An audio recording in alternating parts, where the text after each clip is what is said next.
నాకు ఆ ఉమామహేశ్వర స్వామి వారి అనుగ్రహంతో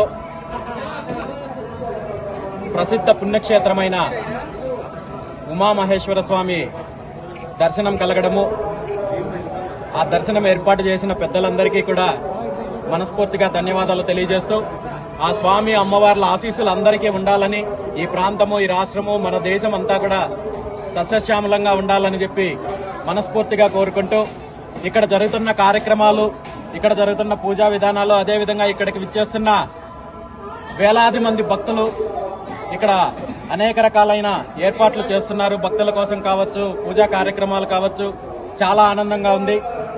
ఇక్కడ జరుగుతున్న ముఖ్యంగా అన్నదాన కార్యక్రమం కావచ్చు, ఇవన్నీ కూడా చాలా మంచి కార్యక్రమాలు జరుగుతున్నాయి.